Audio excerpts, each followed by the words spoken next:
Hello, everyone. Welcome to Lunch Break Science and Happy New Year. I'm Ariel Johnson, your host from the Leakey Foundation, a nonprofit that supports human evolution research and shares discoveries. Today, we explore growing up as a chimpanzee and see some amazing videos of chimpanzee behavior.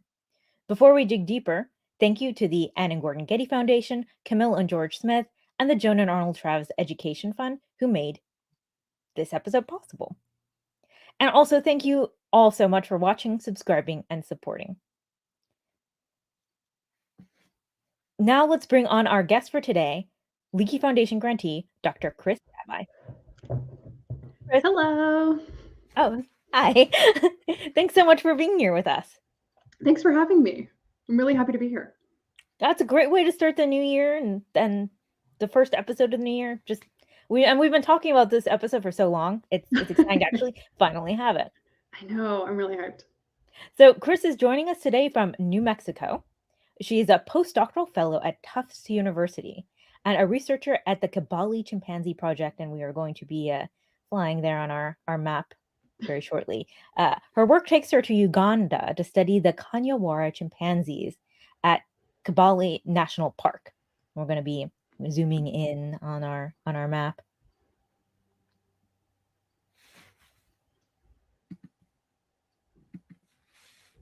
Here we go. Lots of trees. Luckily. Yeah. So be sure to let us know where you're joining from in the chat, and also be sure to submit questions for Kris early, because the earlier you get these questions in, the more likely your question may be featured. Today, we are going to see some of the footage you filmed of chimpanzees. I mean, like here we have one. I mean, this is the kind of thing you get to see out in the field. How amazing is this? It's pretty cute. I mean, when when a lot of people think about chimpanzees, a lot of the sort of images that come to your head are the more violent things, and the more violent things that we've learned about chimpanzees over the years. But I have the immense pleasure and privilege of studying them when they're very, very young and very, very cute. So, what is it? I mean, yeah, you've got these amazing videos, and we got there's this other one we have of the field. But what is it really like to work out in the field in Uganda? Yeah. So I'm also very lucky that I work at, I mean, I often describe it as like the Ritz-Carlton of field sites, because we have like great permanent housing right at the edge of the forest. We've got electricity, we've got running water, but like that electricity is part of what makes a lot of my work possible. But in the forest, in the terrain, it's actually quite tough. It's like a lot of hills. We have a trail system, but chimpanzees don't always use the trail system. So the terrain is pretty tough, and it makes it for really tough shooting conditions for sure, especially because, shooting in a forest is always quite difficult. Following chimpanzees is quite difficult, and the two combined can really make your job pretty hard. But the reward of watching chimps and having these videos that I get to look back on as I'm doing all of the math and the writing and things like that just makes it great for me. And I think it looks like these are some photographs of what it's like around camp. So like I mentioned, we have a permanent camp that we use that's run by Makerere, which is a university in Uganda. And it makes it possible, for me to have a work view like this. Oh my God, it's just gorgeous. Mm-hmm. And like, you are in a rainforest. What are the weather conditions like? Yeah, so because of the work that I do with film, I usually try to be there not during the rainy season. We have two, like the short rainy season in the spring and a longer, more intense rainy season. And as you can see, the monkeys don't love the rain either. So I'm actually shooting this from that same desk setup, because people ask me all the time, like, what are they like in the rain? And the truth is, I can't often shoot like that because I would ruin my equipment. But yeah, they're not happy about it either. So at least they're not doing anything really interesting during it. So the first thing you do is you follow the chimpanzees quite a bit. Mm-hmm. What is that like? So the way that we sort of work as a team in the forest is that we follow chimpanzees from the moment they wake up, from the moment that they go to bed. And most of the time, what that means is that, we know where they've nested for the night. We go to that place, we wait for them to wake up. Every once in a while they'll go to places where we lose them, like in a swamp or something like that. And we have to do some more intense tracking. Or, if they're really broken up, we have to do a lot of like very intense animal tracking, looking for animal signs. But really, probably the hardest part is just keeping up with them off trail. And you get to see them do some amazing things too. Yeah, yeah. I mean, and so, yeah, keeping up with them is the hardest part. Up and down hills, it's, they have that quadrupedal advantage, the knuckle walking advantage compared to us. But like our guys are incredibly experienced and incredibly skilled trackers. So I usually rely on them when I need some help. Oh yeah, and so this is a clip of the easier times during the day. So yeah, there is a lot of running and chasing, and then the chimps will go up and they'll be eating for quite a while, and that's when we get to take our rests. And you can see Steven here, he's taking data about feeding, like what they're feeding on, who's eating, who's near each other, while the rest of us, try and catch our breath. Because where they are right now in this tree is a good like 2 or 3 kilometers from camp. So it was a long trek to get out there. Oh, one of the things you told me that you always get requests for to have videos of is collecting urine. Yeah. Yeah. And I'll talk about the science that we do with this urine. But yeah, people ask me all the time, like, how do you get these, non-invasive biomarker samples? And the truth is we run around under the trees and we catch it in these little like plastic, like we'll put a plastic bag over like a Y end of a stick to catch it cleanly. And if we don't get there in time, we'll use those little pipettes that you can see Wilberforce using here to pipette it off of the sort of like surrounding leaves. And then you'll see that we've put them in little micro tubes, and he's labeling that liquid gold right now with, who it was from, where we collected it, what time, and the method that he collected it with. And then we put it in a little cooler to keep it cold and get it into the freezer like as soon as we can at the end of the night.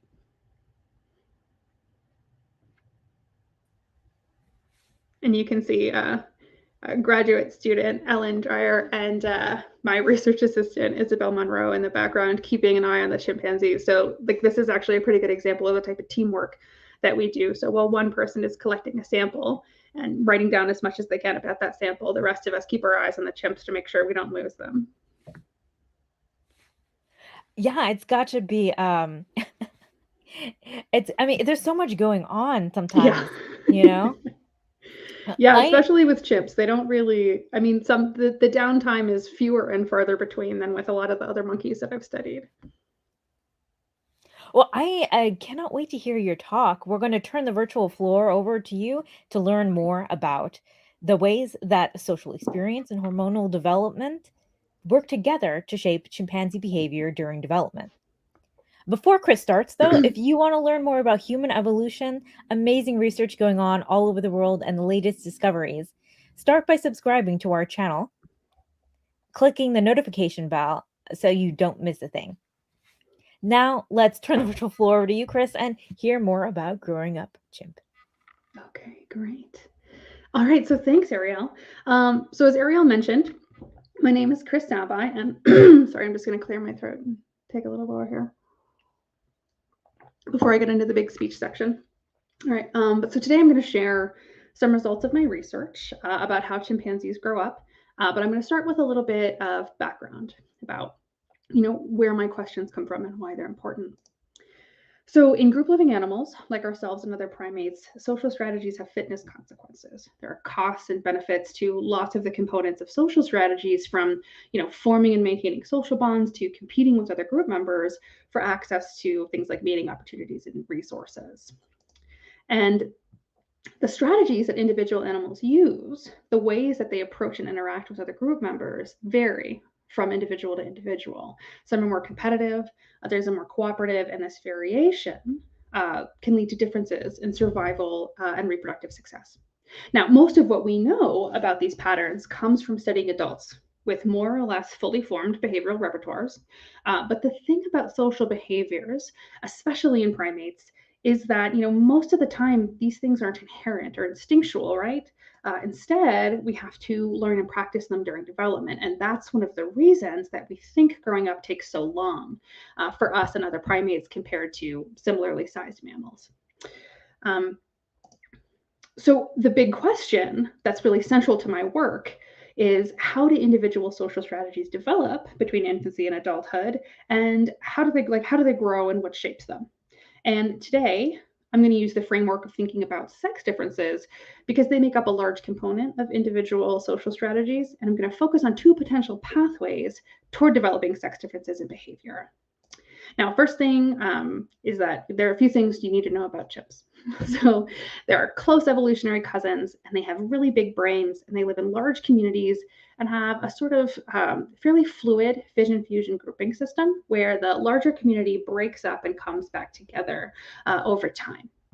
Now, males and females use different social strategies, with females spending most of their time alone or with just their offspring, and males forming the sort of central bonds of the group.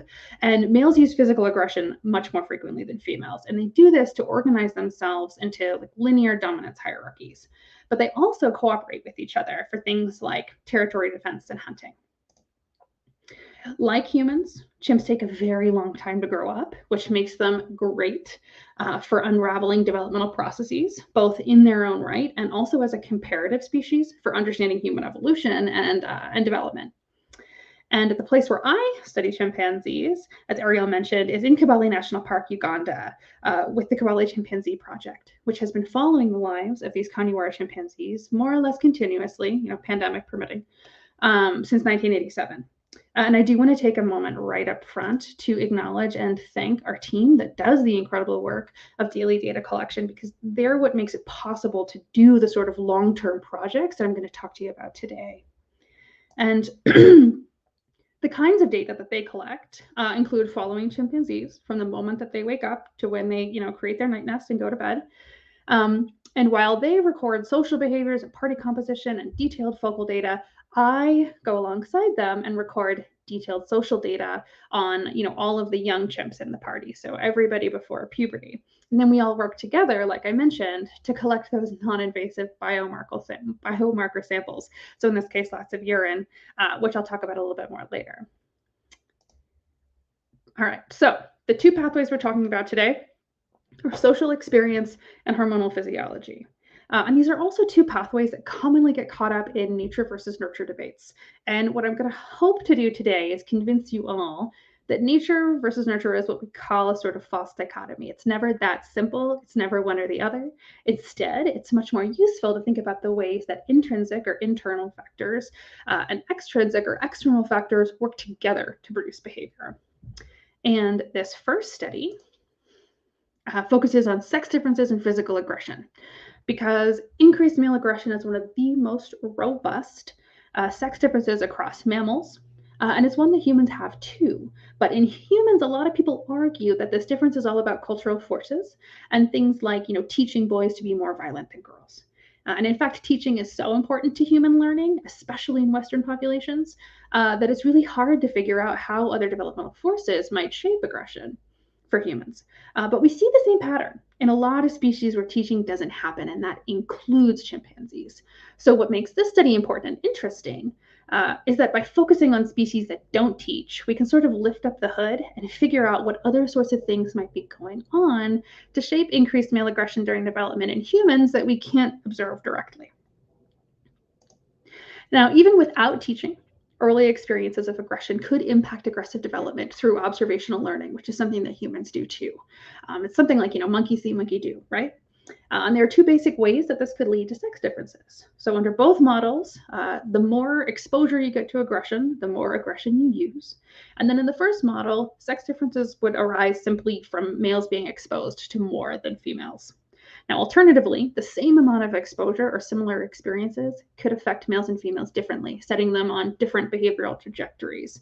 And here I just want to quickly note that throughout this talk, I will use blue and red to denote males and females respectively.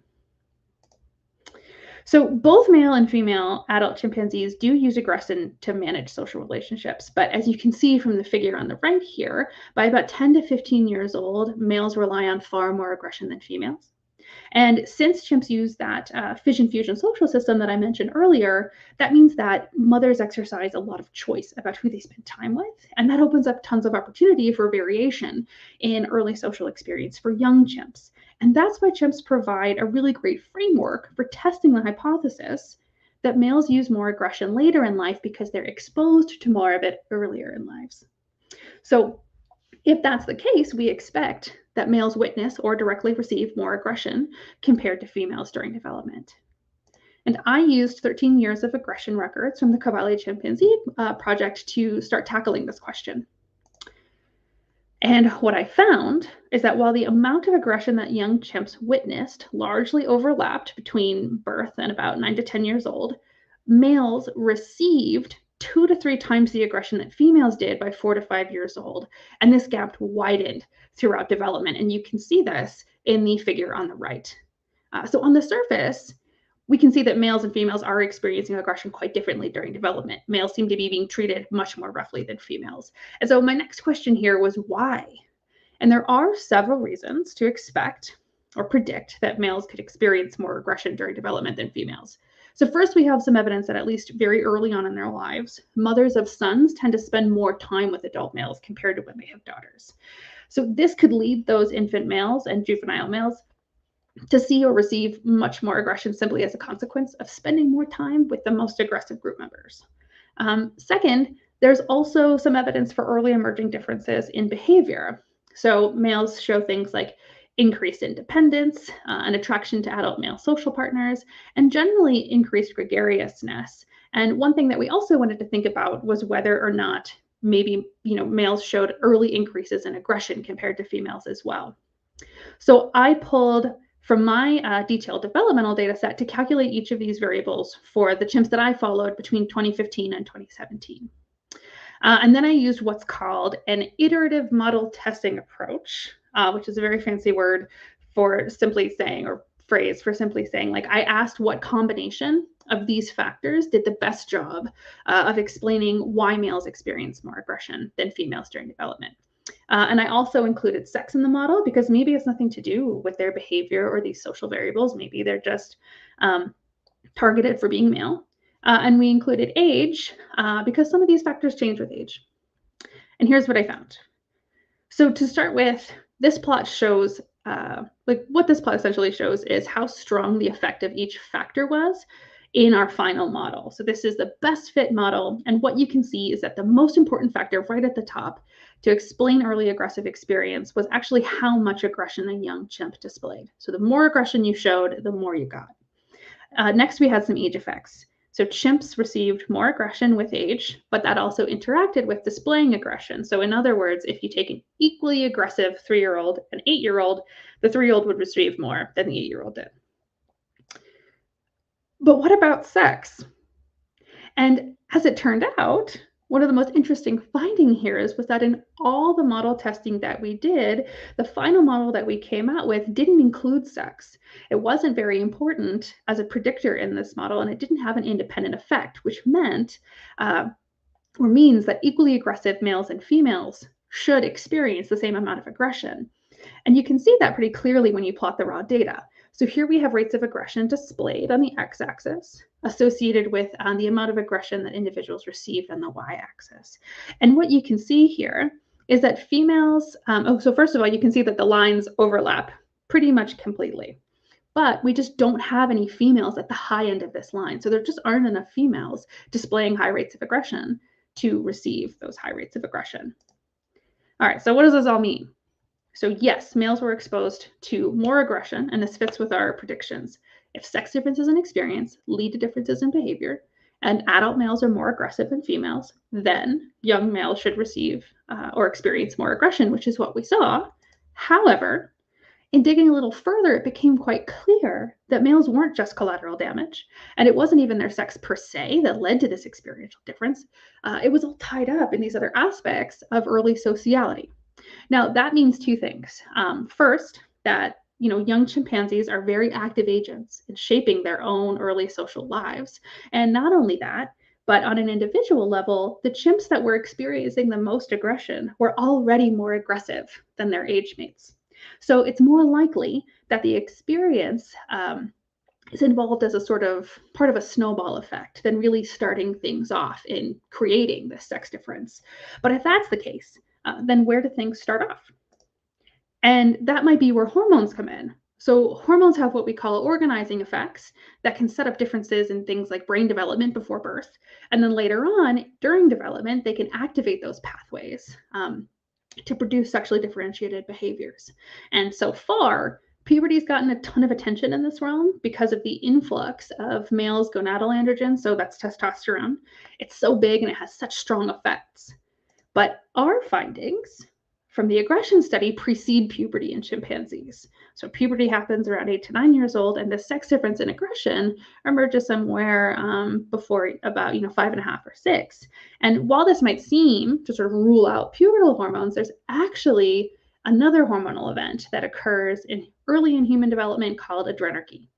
And adrenarche marks the maturation of the adrenal gland, and it comes with increasing levels of an androgen called DHEAS.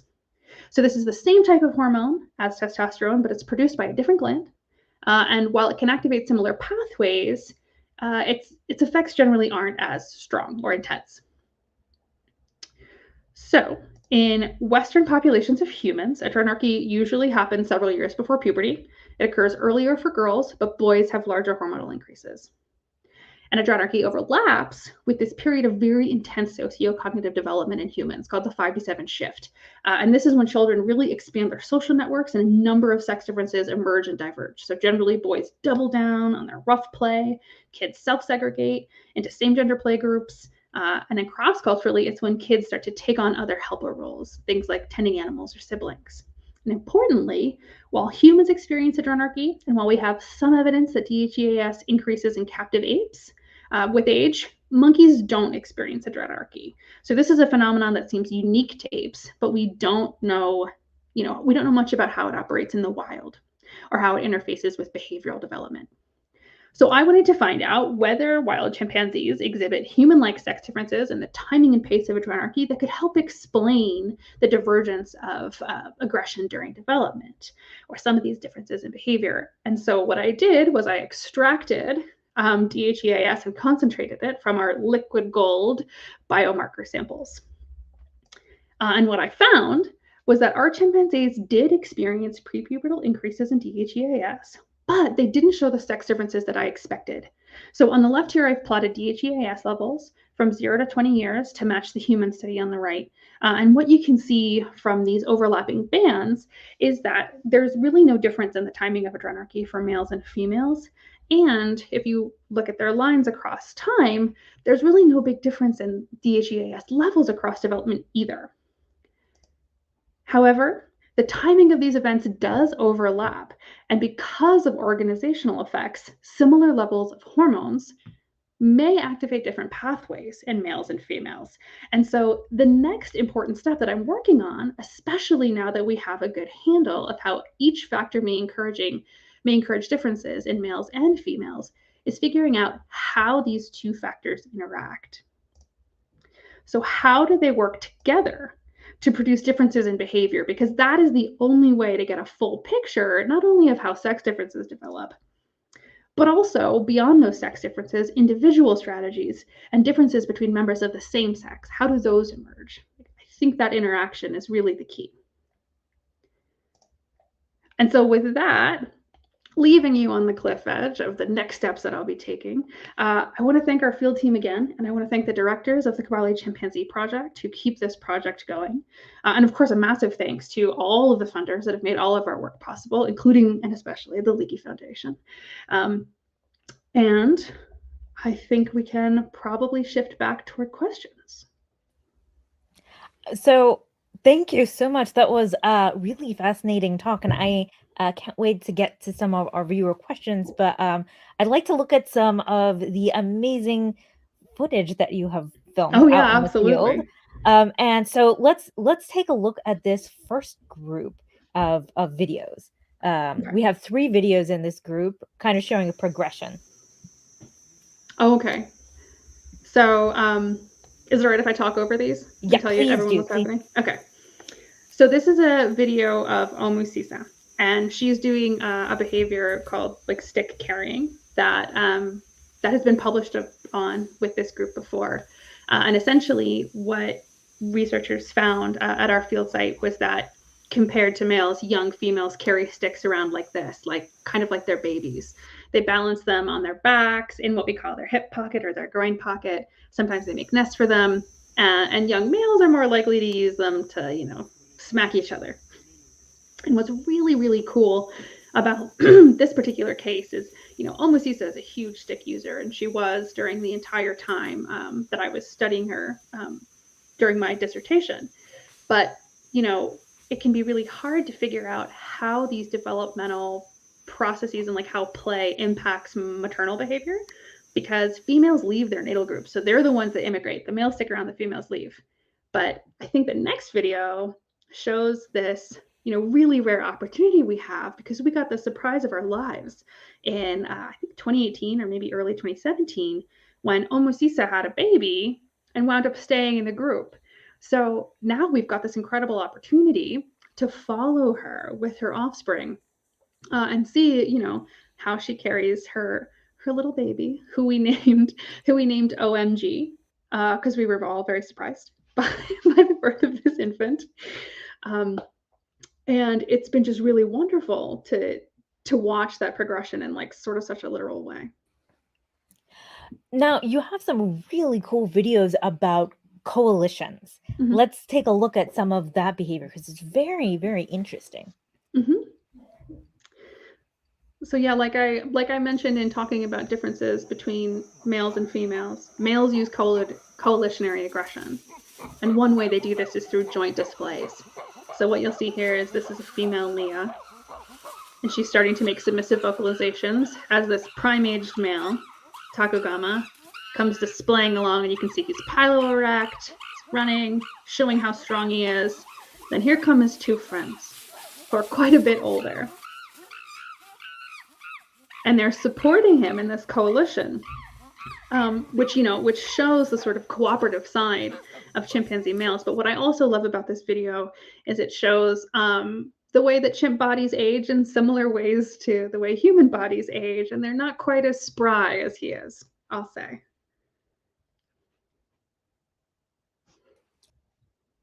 Oh, sorry. And then you've got this great video on policing. Mm-hmm. Yeah, so males have this big, this strict sort of linear dominance hierarchy, and one of the sort of roles of the guy at the top, the alpha, is to keep everybody in check. And so this is a case where, again, I love this video because Eslam, who was the alpha at the time, you can see compared to that last display, Eslam is just the picture of grace. He's a very acrobatic displayer. And what he's doing here is essentially getting involved in an argument, a fight between 2 adult males and an adult female who recruited Aslam's help to sort of like lock it down and put an end to it. So he's putting an end to it by chasing those 2 guys away. And then you also have this great video of female coalitions, which I had not really seen any footage of, which was very interesting to me. Yeah, so this is a much more rare phenomenon. So usually when we do see females being quite aggressive, it's towards someone like a new female that they might not want entering the group. But these 2 females, Wilma and Quinto, you can see Quinto is the one with the baby on her back just there. And she started things off with a big pant hoot. And then if this loops again, I'll explain it again. So Quinto starts off with this big pant hoot and jumping on the buttress of this tree. And then you'll see Wilma enter. And she's doing a much more typical sort of like stiff arm run, pilo-erect.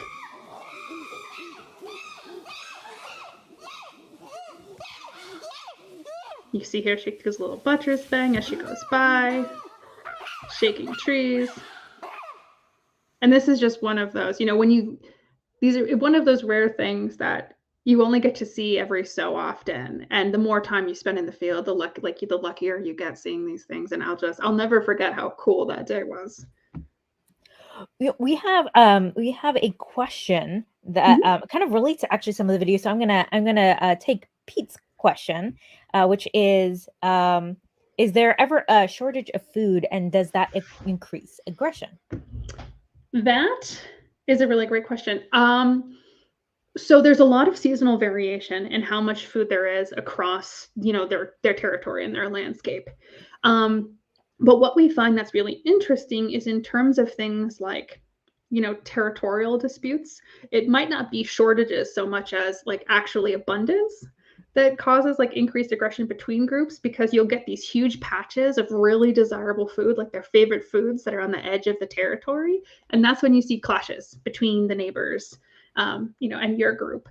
The general strategy that I've seen, that I've noticed for chimpanzees when there's low food availability in their own group, isn't that they'll spend so much time being aggressive, because it's like energetically expensive. Like all those displays, you have to have energy for that. You don't go to the gym if you're super tired. But what they will do is they'll spend more time alone. So they'll sort of, range off by themselves and maybe avoid other group members. And that's actually one of the reasons that we think that females spend so much time alone, is because, they need more energy and they need to spend more time feeding, and they can't afford that competitive cost of sharing their food as much as the males do.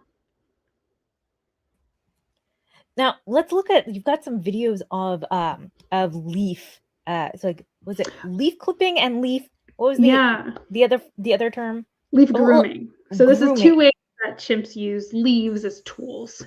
And we think they both might have a communicative value. So this is leaf grooming, and it's pretty much what it sounds like. So Winza has been grooming, and then he plucked a leaf, and you'll see his thumbs like sort of moving over the leaf and his lips moving over the leaf. And what's really cool is that we don't know too much about how exactly this behavior is used all the time. But I actually just, because of my video collection, had the opportunity to collaborate on a paper that was led by my friend Cloud Wilk, and recently published in PNA, the Proceedings of the National Academy of Sciences. Sorry, I have a little bit of a stutter. And, she found this really incredible instance of chimps using a leaf grooming instance like that as a declarative gesture. So something where one chimpanzee was showing another one like what was going on with their leaf. So this is a really cool example of something that we see pretty often, and we don't know all that much about it, and it's still new information that we're learning about chimps even after 30, 40, 50 years of studying them in the wild. Oh, and this is leaf clipping. So leaf clipping is more often used by males in a sort of competitive context. So it's almost like a little warning that a display is coming. And you'll see as Aslam is clipping these leaves, he starts to get piloerect. He starts to get a little bit more amped. And it's almost like he's ramping himself up.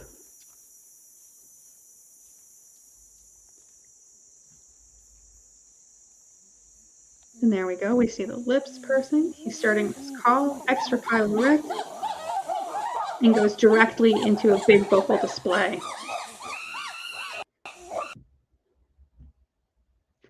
So yeah, two different ways that chimps use leaves in a form of communication. So you've got leaf foraging, but then you've also got meat sharing. Oh yeah, very, very different. Meat sharing is very different. So so this video is not as graphic as it could be, but recently the chimpanzees had killed a red colobus, and this is our sort of matriarch, Otamba, and her family feeding together on the carcass. And you can see that, they're pretty relaxed. Well, I mean, they're pretty relaxed with each other and sharing this carcass. And then what you can see Tembo doing up here in the corner is adding leaves to his wodge. So what they'll do is they'll wodge up pieces of the meat, and then they'll add leaves into it as well.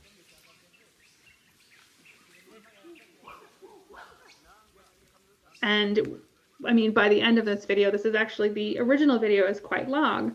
And by the end of this video, they've reduced this adult male colobus, which is quite a large monkey, pretty much completely. Yeah, they'll eat every single part of it. Yeah. That is I mean, it's incredible to see. Your footage is amazing. Thank you so much for sharing it. We have a few more clips. One is of male play. So actually, going back to that question about what happens when there isn't enough food, one thing that happens when there's a lot of food is that social behavior increases. Chimps spend more time together. And during one particular summer in 2017, we had so much food that all the adults just started playing with each other way more often than we had ever seen before. And it was really, really exciting. And so this is one of the games that sort of happens between two males where they'll chase each other around a tree. And I like that video too. It's really hard to hear, but throughout that whole video, one of the males, Bud, is laughing. So chimpanzees laugh when they're playing, when they're having a really good time. I'll try to be quiet. With the partners, which one's at a big room? And if you can hear that, that like panting, that's Bud laughing. Like, so that's a big, scary, fully adult male, prime age male chimpanzee having the time of his life.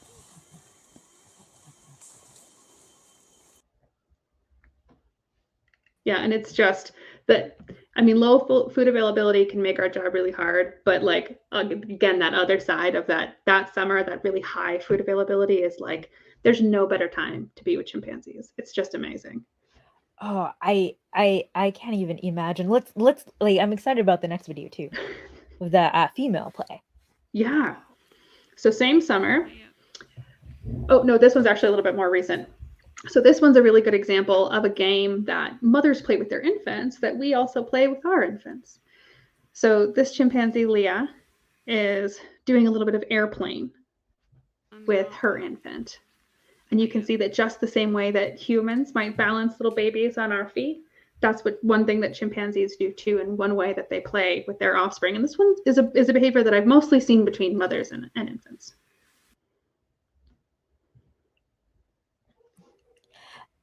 We have 2 more videos I want to see before we take viewer like we could go on for, you have a lot of videos, don't you? Yeah, so our next video is actually of humanity's impact on the chimpanzees. So let's look at this. And we should give a little content warning here. Yeah. So this isn't incredibly graphic, but it is a video of a chimpanzee with a bit of a snare injury. And what I will tell you is that this is a silver lining. This one looked a lot worse than it was. But Gaga, who is the one being groomed right now, came across a snare that was made from a motorcycle clutch, which is quite thick wire, in the forest. And what you can see as she walks is that it's quite dramatic, and that it can really, really alter chimpanzees' behavior. And not only that, but it can cause very dangerous injuries. So Gaga had previously been snared, and if you saw her other hand there, you see that there's some fingers missing. And that is, so you can see it right in the shot, her other hand. And that's a really typical injury that results from snares. So something like 30% of chimpanzees in Kibale National Park have injuries like this. And what you can see in this video is what the current snare is doing to her finger. So it's cutting into the flesh. It's causing a pretty deep wound. It's causing some infection. And, to the best of our ability, we try to intervene and help with chimps in this situation. And that's through cooperation with the Uganda Wildlife Authority. These are their chimps, and they're the ones that are in charge of making sure that we make the best decisions we can. And then also in cooperation with vet teams on the ground. And what they'll try to do is essentially dart a chimpanzee that has been snared, and we'll go in, we'll remove it, we'll clean up the wound, and usually that can help with those intense wounding situations. But it's a big problem, and we also have like most of the projects in the forest have a team of people that we support, again in cooperation with the Uganda Wildlife Authority, to go through and remove these snares. But it's so hard to get all of them. I just it's such great work that everyone involved, does, and it's like it definitely takes a village. Yeah, and I'm really lucky that I get to be a part of such a big and varied and like really collaborative team. Like I get to be a part of doing real chimp conservation work, of being on the ground and taking really great data, of working with that team who knows chimps better than anyone else in the world. Really, like our local field assistants are incredible, and then to work with UA, like so the Uganda Wildlife Authority, and really be a part of collaboratively keeping a safe space for chimpanzees is just the opportunity of a lifetime for me. So we have one last video because I didn't want to end on Yeah, that one. yeah. And I will say Gaga turned out okay. She didn't, lose a hand or anything. But yeah, so this is just another very sweet video of my girl Azania. And so, like I mentioned with playing with sticks, they'll carry them around, pretend that they're like babies. But then they'll shift sometimes to actually playing with babies. And this is her youngest sibling that she's just, decided she's gonna borrow from mom for nap time. And Azania she was one that I was really hoping would stick around and reproduce in the group because she had such an intense relationship with her youngest sibling, like carried him around more than anyone I've ever seen before. And I'm just so intrigued to know what she's going to be like as a mother. But I'm hoping that she'll show up in another research group and be a mom there. Oh yeah, I it's gotta be kind of it's a little sad to see, it's like it's like a friend, moving. Yeah, it is. And it's equal parts. I'm so proud of them. I'm like, oh, I'm so proud of you, Fledge. Like go have the best time. But yeah, I wish I could, I don't know, just like go see them a couple more times, see how they are as adults. But at least I get to do it with the males. That makes it a little easier. That's very true. I was we're going to take some questions from the chat. So if you have not submitted your question, please get those in now. I do have a first question for you, Kris, because it's amazing footage. It's got to be very different just being in the field as a researcher versus being a researcher who is also filming. What is it like to be out on the field filming?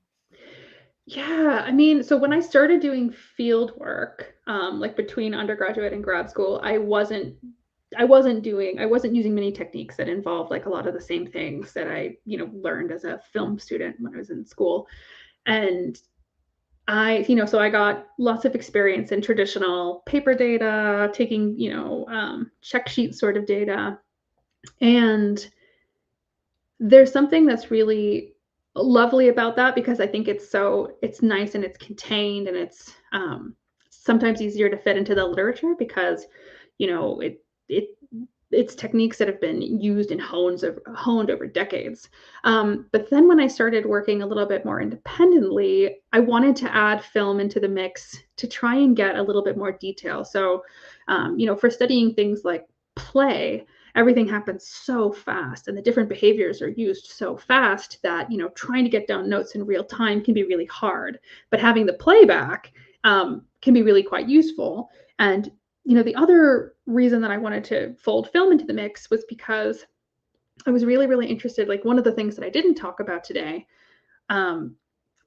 is another pathway toward like behavioral, like learning behavior that has to do with like really getting into observational learning, asking, how much time do chimpanzees spend watching each other and how are they using their attention and how does that attention correspond with behavior?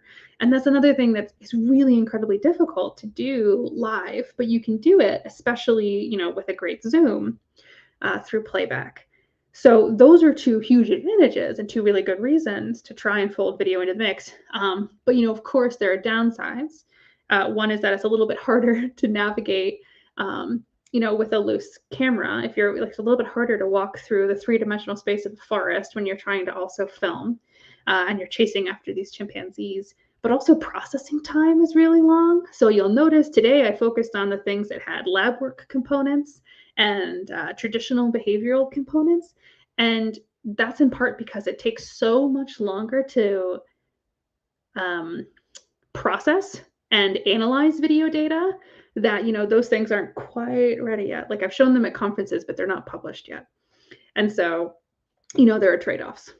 But I love it because it also means that every time I'm working on those projects, I get to relive those moments. All the fun that I had watching Chimps, and also having my video camera ready and with me at all times means I can capture this stuff that's not quite on my research agenda, but is really rare. And over enough years, maybe we'll get enough to do something with it, which is really cool.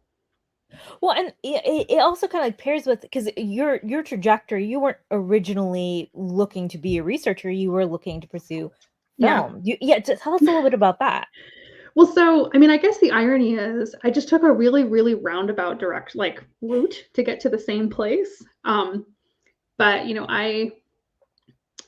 I grew up loving animals, loving science, loving nature documentaries. I'm also, first generation college student, and, my parents were always wonderfully supportive, but they didn't know very much about doing science. My dad is a contractor and my mom does design work and contracting. So my mom had, lots of great ideas about how we could fold things in a sort of an artsy way. And I always loved taking photographs, and I really liked working with film. So I thought the best way to do this and to achieve my goals would be to try and be like a wildlife documentarian. So I like to say that I was much more of a Van Lauwick than I was a Goodall in the beginning. So I thought that, the best way to see the world and to learn about animals and was to sort of embed myself with a camera and figure out how to market myself as a documentary filmmaker so that I could watch these animals.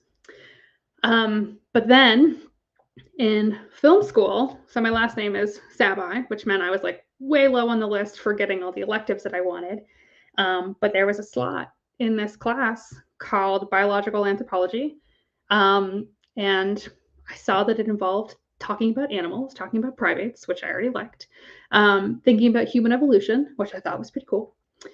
And through that class, I just learned an entirely different perspective on how to learn about animal behavior and how to study animal behavior, aside from through a lens. And that sort of snowballed. And I started working with that professor, Dr. Lisa Paciulli, on some research projects. Actually, my very first project did use film.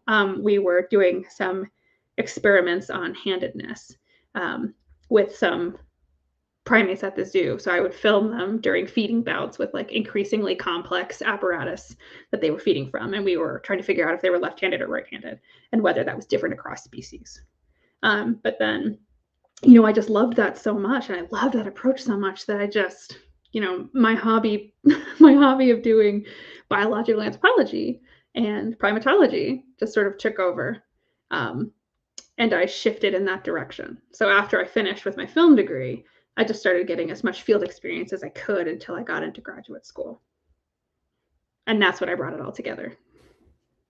Well, thank you so much for sharing your story. It's so fascinating hearing all of the different trajectories that people take to where they are now, and how the background that you had in film, clearly your footage is just amazing. Thank you. Let's take our first question, because we've got a bunch of questions from our viewers, and it comes from H.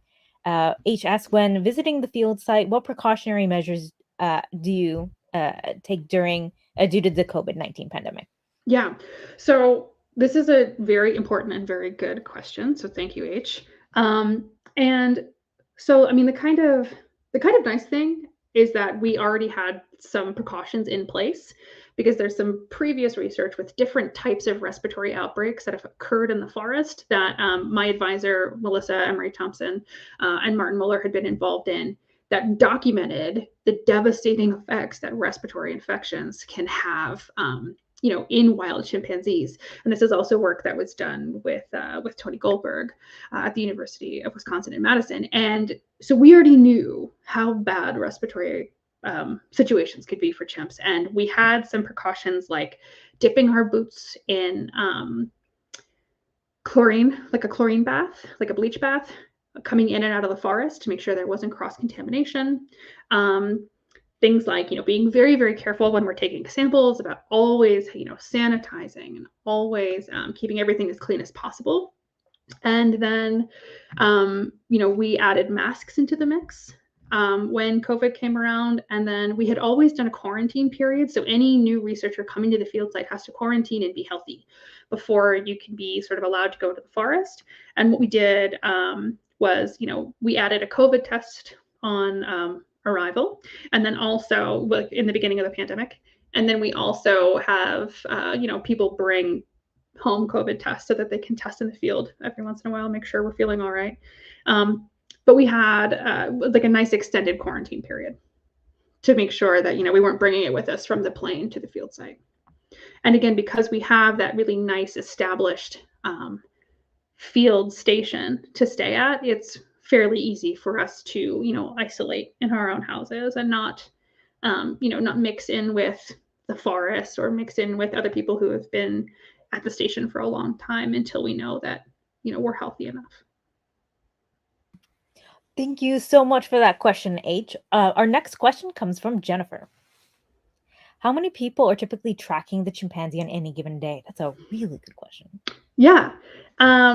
So for us, usually, so we work in a minimum team size of 2 people, because that's for 2 reasons. One, that's the kind of data that we take. So one person takes focal data that's focused on one chimpanzee, and the other person takes data on what's going on in the group. And so our protocol means we need 2 people. We also go in teams of a minimum of 2 people for safety, because, there are things that can be dangerous in the forest. There, you could get injured, and we want to make sure that there is always a second person around to keep you safe, and so you can always get home. Our maximum we just basically try to keep it so there are more chimpanzees in the group than people, because we don't want to overwhelm them. But, like I mentioned, that fission fusion social system means that there could be different parties in the group. So we might have up to 6 people in the forest with chimpanzees taking data, but usually they're in, different parties following different groups.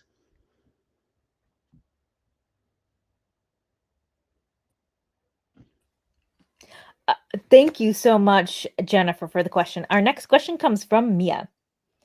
And Mia asks, do you know if we see similar patterns in bonobos? I'm wondering if these developmental processes may impact differences in cooperation between species. Mia, I want to know the answer to that question so badly. And there have been some people who have worked on some questions about development in bonobos. So, for instance, Sean Lee did some work comparing chimpanzees and bonobos and sex differences during development. But in terms of cooperation, there's nothing that I know of at the moment. But if there's a bonobo person on this call that's me, I'm working on it, please call me, because I would really love to talk to you. And I would really love to work with anyone who studies bonobos on developmental questions like that. It sounds also like a great potential future grant for the Leakey Foundation. Yeah, absolutely. Yeah. Mia, call me. Let's write it up. Thank you so much, Mia. Our next question comes from Bob. When 2 groups fight, do the females get involved?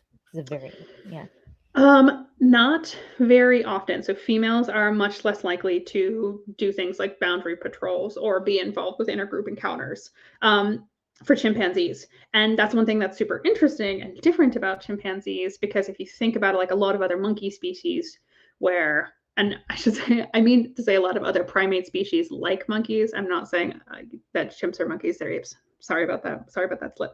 But in monkey species where you have females that stay in their natal groups for life, they have really strong bonds, and they do a lot of the sort of territory defense and getting in fights. But chimp females are much more risk averse, and they tend to stay back. I mean, and that's usually because they have dependent offspring with them. So usually they're carrying a baby. It's a little bit harder to get away if things go wrong. So yeah, they don't get involved in intergroup encounters as often as males do. That's mostly a male thing. Thank you for your question, Bob. Our next question comes from Jeannie. Do males show aggression over access to females? Yes. Um, so, okay, one thing that I should say, since we're talking about males and females again, it's really important to remember that there is so much variation in the way that chimps behave. Like every pattern that I'm talking about, like there are females that fit more of a male pattern, there are males that fit more of a female pattern. It's much less binary than it is like very overlapping distributions. And a lot of these things cross over. But yeah, so male chimps compete over females in two ways. So first of all, the higher, like there's an association between high rank and access to fertile females. So the higher ranking you are, the more access you have. So males compete with each other for rank. So that's one way that they're sort of indirectly competing for females.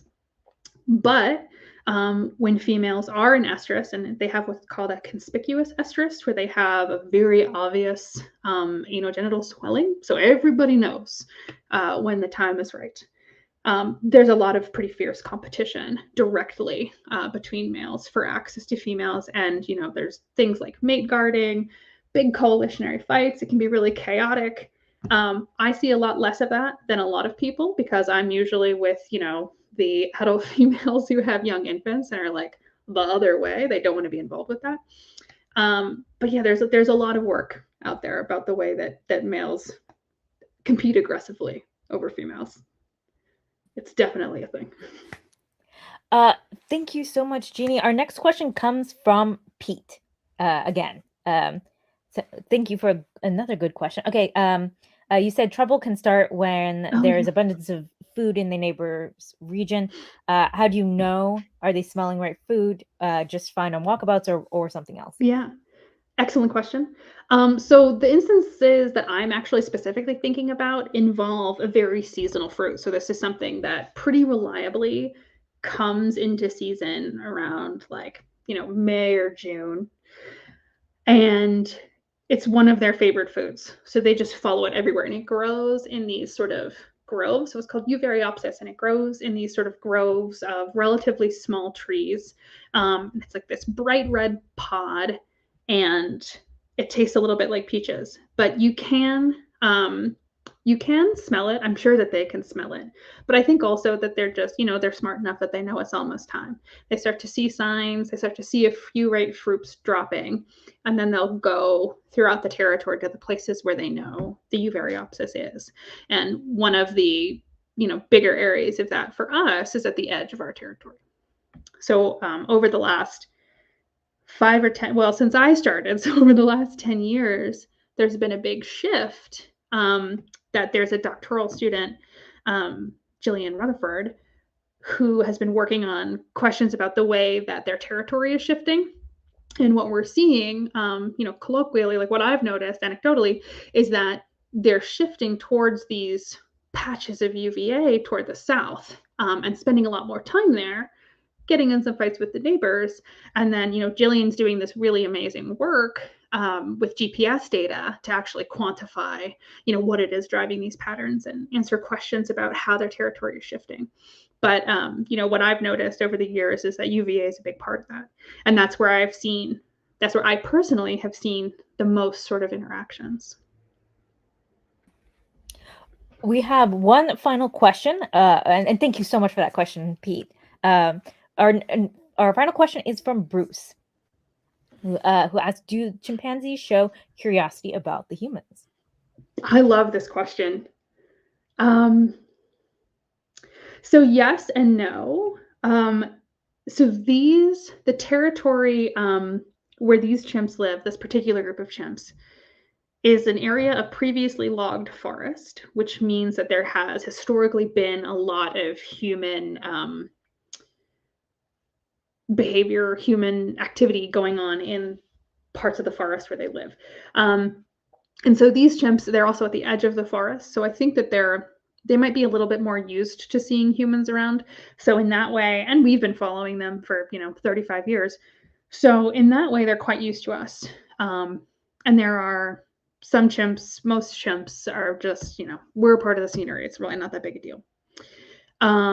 But especially during a young age, like juveniles, adolescents, infants, they spend a lot more time or I should say, they're much more likely to be interested in us than than an older adult that's sort of like been around and seen it all. And there's definitely a lot of variation in curiosity. So there are certain chimps that are incredibly curious, incredibly explorative, that you turn around, like, you might put your backpack down to get out your binoculars or something, and you look up into a tree and realize that there's, some little adolescent who's also looking into your bag, some little juvenile who's also looking into your bag. But it's very individual, and it's a really interesting question because, one thing that I've also been thinking about moving from sex differences into individual differences is this question of personality, and curiosity plays a big role in that. So that's something that I will hopefully have a more scientific answer on in the future. But yeah, what I've noticed is that some chimps are quite curious and some chimps aren't. Younger chimps tend to be more curious than older ones. Thank you so much for your question, Bruce. And I would like to ask one final question, which is, Sure. do you have any advice for those who are just starting out or hoping to pursue a career in science? Yes. This is always such a difficult question because I feel like there are so many really specific little things. But I think generally, the most important thing is to keep your mind open, especially early on. Follow your curiosity. If you have a question and there isn't an answer for it, start working on it. Try to find it. Try to find the people who could help you answer that question. And, the more curious that you can stay and the more open you can keep your mind, the more pathways there will be for you to start to achieve those goals. Don't try to nail yourself down too fast.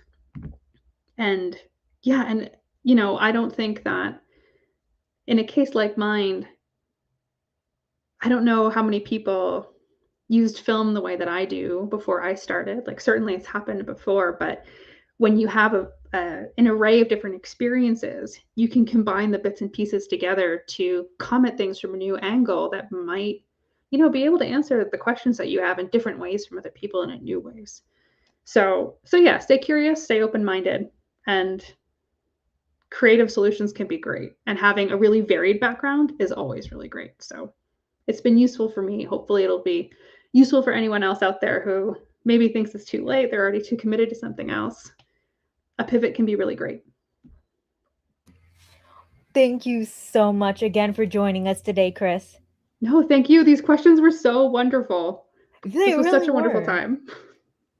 Well, I'm excited to announce we have a very special program coming on February 8th. It is called Where's the Love? The Secrets of Chimpanzee Relationships. Past lunch break science guest Dr. Rachna Reddy and Jan Engelman, along with past guest Dr. Brenda Bradley, will be having a discussion on some very interesting topics. We will be sharing links to register to this, and hopefully we'll all see you there for this special program. Thank you all for taking a break from your day and feeding your brain with the Leakey Foundation. Until next time, stay hungry for knowledge. Bye. Lunch Break Science is brought to you by the Leakey Foundation and made possible by the generous support of the Ann and Gordon Getty Foundation and Camilla and George Smith and the Joan and Arnold Travis Education Fund. Show your support of Lunch Break Science by subscribing to our YouTube channel, getting notifications, liking our videos, or donating. Still hungry for science? Can't wait till our next episode? Check out Origin Stories, the Leakey Foundation's award-winning podcast, available wherever you listen to podcasts. Visit us at leakeyfoundation.org to learn more about the Leakey Foundation, today's guest scientists, our educational programs, research grant and scholarship opportunities, human evolution news, how you can help support human evolution research and programs like Lunch Break Science, and much, much more. Thank you all for watching, and see you next time.